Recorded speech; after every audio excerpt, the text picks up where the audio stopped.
It's your boy Uncle Fred back again. Sorry about the technical difficulties. Let's get right back into the game pick'ems. So my upset today, Green Bay at Cincinnati. I think Green Bay maybe feeling themselves. They done won 3 straight. They done picked up Jalen Smith. They kind of feeling themselves right now, and I think that uh, you know, look, man, I think Green Bay is a phenomenal team, but I think Cincinnati is on the come up. I really think Cincinnati is on the come up. I just like that team. I like Joe Burrow. I like Joe Mixon. I like Tyler Boyd. I like uh, uh, T. Higgins. Okay. I like Jamar Chase. You know, and that's a good football team. Okay, and I think they're just good enough defensively to cause give um, Green Bay some trouble. I know Zadarius Smith is out, and Chris Henderson, I think that's his name, the linebacker is out. They got some, and I also think the cornerback is out. And so I think they I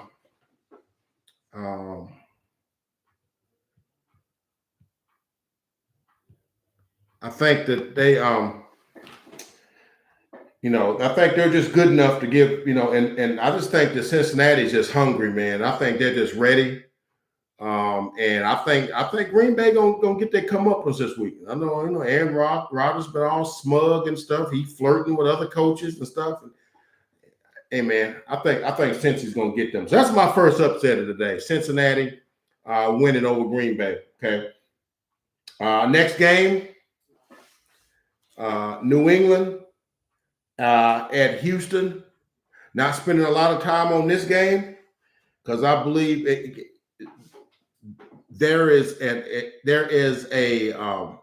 equation that you need to know when it comes to NFL. Okay. Bill Belichick, rookie quarterback equals disaster. Okay. Remember that. Bill Belichick versus rookie quarterback equals disaster. Okay. Davis Mills is gonna see some stuff that he ain't never seen before. Now, when Belichick is in his bag, like he was last Sunday, he had Tom Brady scratching his head. You've never seen Tom Brady that befuddled as he was. He had linebackers with half the linebackers got their hand in the dirt, half of them standing up. This one coming, that one is back in coverage. When he's in his bag, even the best quarterbacks don't know what the heck's going on. So what you think he's gonna do to a rookie? Okay, that's got 3 starts. Okay.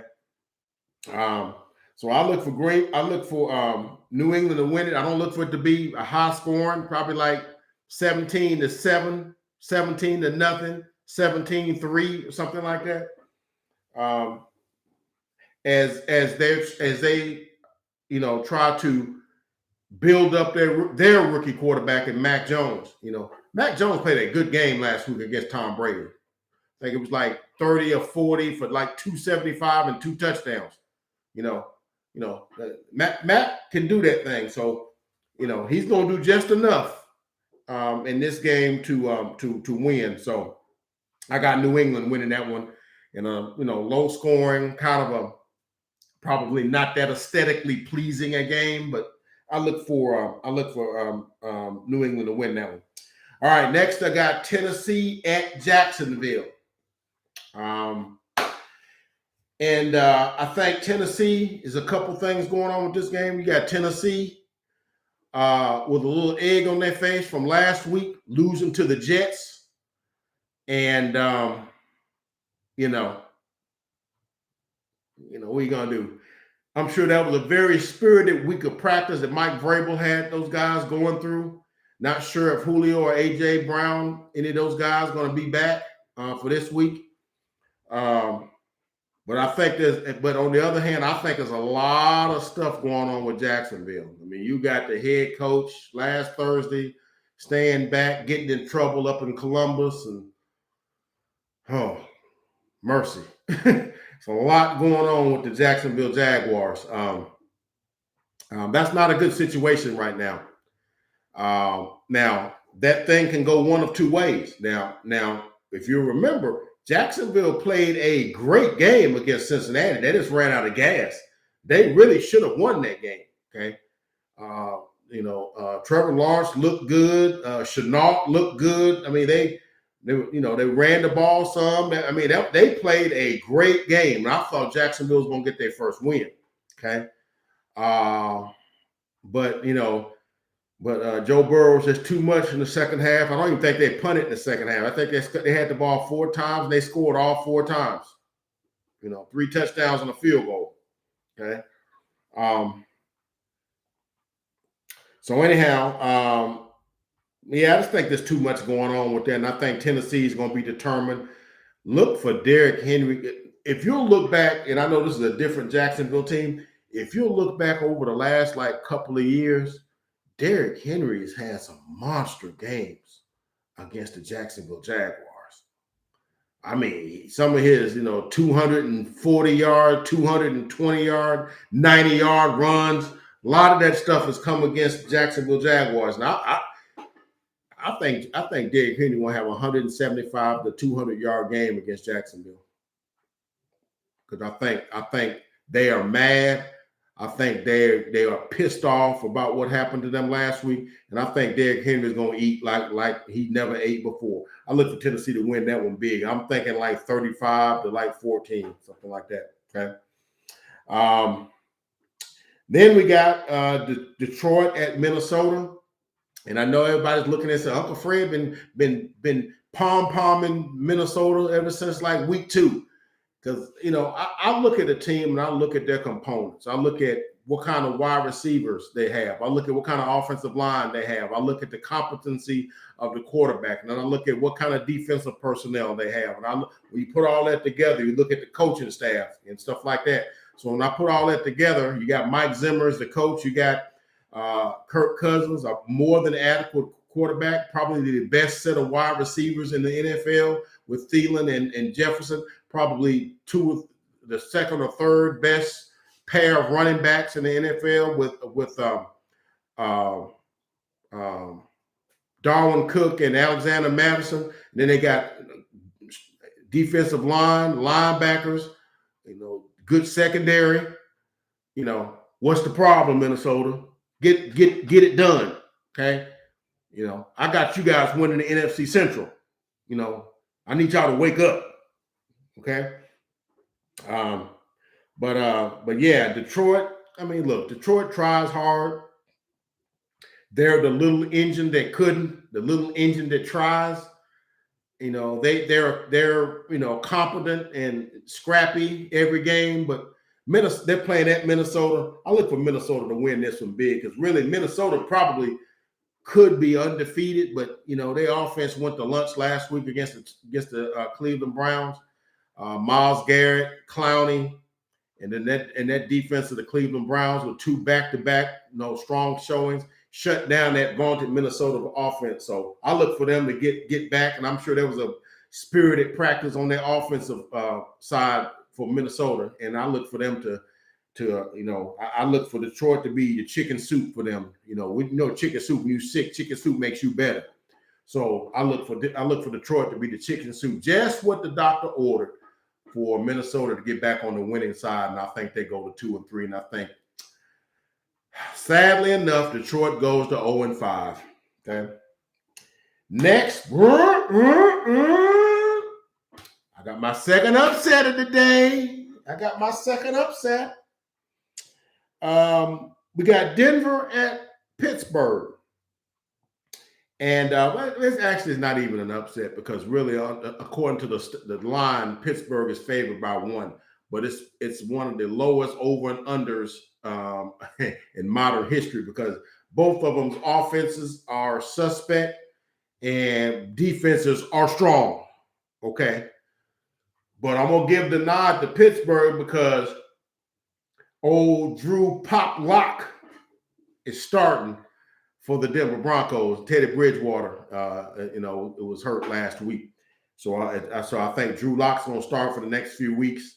And I just don't think against that Pittsburgh defense that's provided, and the injury and the inactives and stuff hasn't been put out for this week's yet. But if T.J. Watt and Devin Bush, if any of those guys play, that defense is going to be lethal. And I just don't. Yeah, and we saw last week how the Baltimore Ravens manhandled that offense. They only scored 7 points. Okay, and I think the Pittsburgh's defense is better than the Baltimore Ravens defense in my opinion. Okay, and they're playing at Heinz Field. They've lost all of their home games. I can't see Pittsburgh going 0-3 at home. And I know Ben has got his limitations, but even in his limitations, he's better than Drew Poplock. Okay, he's better than Drew Lock. So I look for Pittsburgh to win that one. Like maybe 16-7, something like that. I don't look for it to be high scoring, but I think Pittsburgh, gets the ship righted for the time being. Because right now they're looking at a long season if they don't get some things fixed, if Ben don't figure out what's going on, if they can get some kind of running game going. Man, you got Najee Harris running into the back of his offensive lineman because they can't get any movement. They can't get any movement. Okay. And so they've gotten creative in putting him in the passing game. I think he had like 8 catches or 7 catches last week and like 14 the week before against Cincinnati. So they're getting him out in space since he can't seem to get in the open space running it. So they're just getting him out, leaking him out into the flat, and he's making plays down the field. So, but Pittsburgh wins that game, and I got them winning that one. All right, moving on. Miami at Tampa Bay, and normally I would say this would be a blowout. Tampa Bay runs away and hide, but you have to remember that Brian Flores is a disciple of Bill Belichick, and he's going to throw some defenses at Tom that he, maybe not to the same degree that Belichick had, but he's going to make Tom Brady maybe throw a couple of picks and, maybe make him work a little bit. But the thing is that if Miami had a good quarterback and a decent passing game, I would give them better than a snowball's chance to win this game because basically Tampa Bay could suit me up to go and play cornerback. Sean Murphy Bunting is out. Jamel Dean is out. And they got all kind of guys, and they suited up Richard Sherman fresh off his couch last week against New England to play corner. So they are very depleted in their defensive secondary. I just don't think Miami has the personnel to be able to take advantage of it.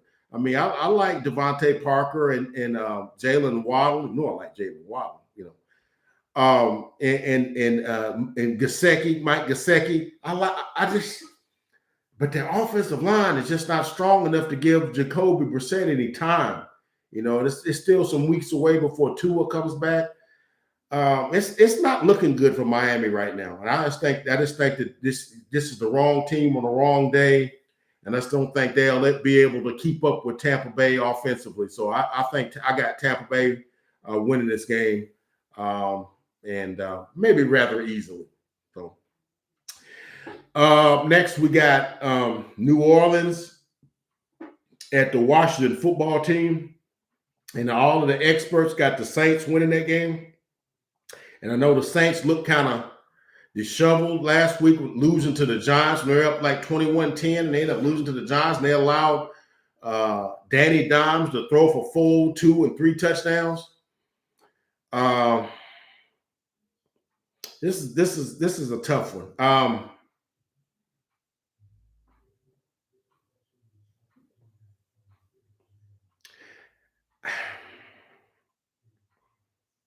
They're playing at Washington.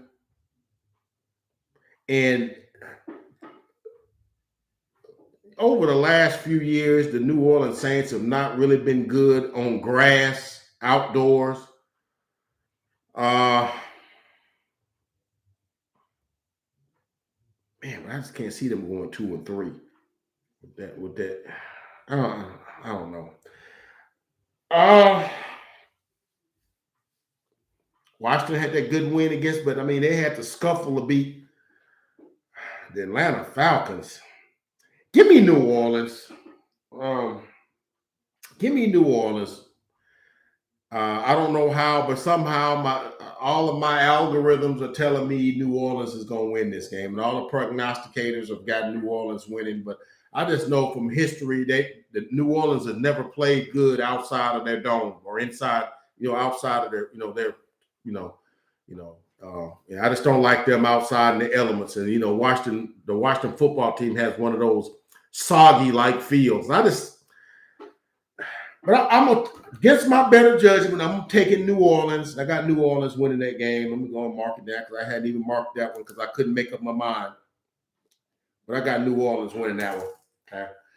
New Orleans, maybe Jameis Winston, does a little something. Maybe Taysom Hill, maybe some trick plays or something. But I know this: Washington's defense has not played well. Okay. Ever since that New York Giants game, they won. They played against the Giants. They gave up like 43 points to the Buffalo Bills. But I know Buffalo's good, but I mean that defensive line was getting pushed around, up and down the field, up and down the field. So all right, I'm gonna go with New Orleans, and we'll see. Not real convicted. As I said, I didn't even mark that one because I was like, I don't know which way I'm gonna go on, but I'm gonna go with New Orleans and to win that one. Good for us if they win because all the NFC East teams need to lose. So next we got Cleveland at the Los Angeles Chargers, and this promises to be one of the better games of the week. You got Cleveland coming off that win against Minnesota. They're 3-1, leading the AFC Central. You got the Los Angeles Chargers, also 3-1, and tied with two other teams, just like Cleveland is tied with two other teams. They're tied atop the AFC West, and they're playing at SoFi. And the Browns got a chance to win this one, but I mean they're playing well. Nick Chubb and Kareem Hunt, OBJ. And Baker Mayfield. Baker Mayfield has to bounce back from last week. That was an atrocious game he had last week. 15 of 33, 133 yards. Yuck. That's but San Diego. I keep on calling San Diego. Lord help me. The Los Angeles Chargers have a underrated defense with Joey Bosa. Joey Bosa is the guy that the Cowboys was trying to pick when we was talking about a couple of weeks ago. I couldn't remember his name. Joey Bosa, who they could have picked instead of Zeke or Jalen Ramsey. It was Joey Bosa. Okay, they had Joey Bosa, and then they got Derwin James, Asante Samuel. Their secondary is set. Offense, and Justin Herbert is a dude, man. You just see him take the Raiders apart Monday night. Only threw for like 275 yards, but 3 touchdowns, no picks. That's like the 8th or 9th game he's had 3 touchdowns and no picks. That's like a record. That kid's special, man.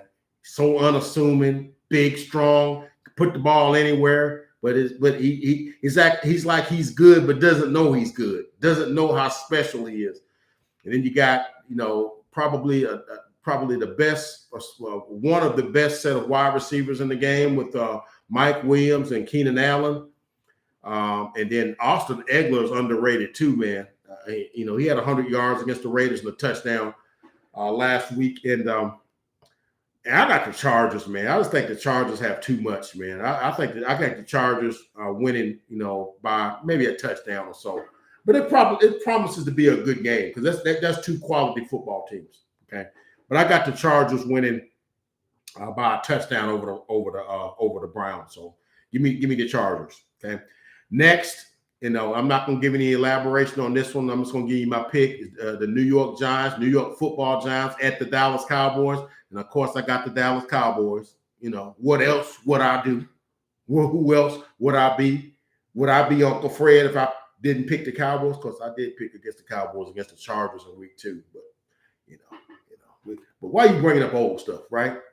But yeah, I got the Cowboys on that game, and we will be doing a preview video for that Sunday afternoon game at 3:25 Central Time. That's when that game is being played. But we'll be doing a preview video, for that video for that game for probably Saturday, maybe, and Friday or Saturday we'll do a preview for that game in its entirety. But I got the Cowboys. Okay. Next, we got San Francisco at Arizona. And I think this could be a trap game for the Arizona Cardinals. And let me tell you why. Because, they feeling good. I think they're the only undefeated team left in the NFL. Okay. The Miami Dolphins are 72. Whoever's left, I don't know who's left from Little, maybe. Because I think all those other guys have passed on, but they'll be popping champagne, maybe, if they lose. San Francisco, this was a wild card for me because I think Trey Lance is going to start because I think Jimmy Garoppolo is still not over that calf injury that he suffered in the Seahawks game in the first quarter. I think this could be a trap game, but look, Trey Lance is a talented guy, man. He's got an arm like you've never believed, and he's so athletic, and he's big and strong. He can get out of the pocket. But I just don't know that he's going to be able to score enough points to stay with the Arizona Cardinals. I think this could easily be a trap game because, Arizona, everybody's pumping their heads up. Oh, man, they're a Super Bowl contender now. They beat the Rams in so far. But I'm going to go with Arizona. I'm going to go with the better team. I think Arizona, Kyler Murray, Christian Kirk, D-Hop, and A.J. Green, Rondell Moore, Max Williams, okay? And then who knew they could run the football? Chase Edmonds had 122 yards last week and 2 touchdowns. I didn't even know they could run the football. I didn't even know they ran the football in Arizona. I didn't know they even handed the ball off. I thought all the running was done by Kyler, But anyway, I got Arizona winning that game. I think San Francisco, I think they play spirited, but I think Arizona's just too much, and I think they win, pull away in the second half. Okay, the game of the day. All right, the game of the day. Okay, the Buffalo Bills at the Kansas City Chiefs. Boy, it don't get no better than this right here. Buffalo, coming off a 3-game winning streak after that loss at Pittsburgh, have blown out the Miami Dolphins 35-0, have blown out the Washington football team 43-21, blow out the Houston Texans 40-0. So they got two shutouts in the last 3 games, and they're playing probably the best football that I've seen Buffalo play since the Kelly K-Gun era, since in the early 90s. K-Gun, Jim Kelly, Thurman Thomas, Andre Reed. You don't know nothing about that. You don't know nothing about that. But they're playing some good football.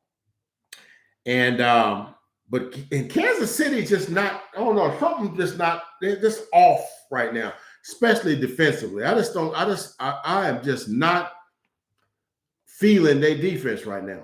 And anybody know I never vote, I never root, never pick against Pat ever until today. I got the Buffalo Bills winning that Arrowhead. And I know it goes against every fiber of my being. Everybody knows I love me some Pat, but their defense is atrocious, man. You know, they gave up 30 points to the Philadelphia Eagles. You know, uh, I would love to see the Kansas City Chiefs win this. I just don't think they can. I just don't think they can stop anybody. And Josh Allen and Stephon Diggs and Knox, who's becoming one of the most underrated tight ends, Cole Beasley. You know, man, they Manuel Sanders. You know, I never vote against it, but I'm going with the Bills. I got the Bills in Arrowhead. I'm sorry, Pat. Forgive me. I'm sorry. But your defense, man, you can't score 50 every week. And you're going to have to score 50 this week because your defense ain't stopping Buffalo. I'm just telling you that right now, okay? Next game, Indianapolis at Baltimore. Baltimore, I think, is finding their stride, man. They're getting their thing. That's the Monday night game. It's the last game of the week. Baltimore is feeling their stride right now. I didn't like that little thing they did at the end of the game. I know that galvanized the team and stuff like that, but I know those things come back to haunt you. But they played a great game against Denver last week. They shut Denver down, held them to 7 points, like 230 yards of offense. Lamar Jackson threw for like 316 and a touchdown, 22 of 37, 316. And I think they're gonna run up and down the field on Indianapolis. Okay. And I know Indianapolis got their first win against Miami. Shoot, everybody's beat Miami, you know. I think Indianapolis, you know, maybe gets a couple of scores early, but I think Lamar pitches a party against them. And I got the Baltimore Ravens winning that game, going away, probably by a couple of touchdowns. And I think they run it for like 200 yards against Indianapolis. Okay, that's what I got. So that's what I got. And let's just see where this thing goes. I got I went 9-7 last week. Let's see if we can get that thing up to about, I don't know, 13-3. I'll take 13-3 every day of the week. I'll take it, man. I'll take it. That's what I'm shooting for. Maybe best if I go 16-0, but I'll take 13-3. You know, and I think I'm gonna do that this week, man. But yeah, but we'll get back with you Monday on our pick'em results, pick'em recap, and just see how old Uncle Fred did this week. Looking forward to a great week 5 in the NFL. Look here. The NFL never disappoints. Okay. Always entertaining, always exhilarating. There's always something you've seen that you haven't seen before. And you know, it's nothing like it. I put nothing up with the NFL, man. It's just the best thing going in the world of sports. And I love the NFL. So I'm right here for it, with you for it. All your NFL news, you know, right here with Uncle Fred. And but we're gonna see how week 5 predictions go on Monday night. And I look forward to seeing you then. Uncle Fred out.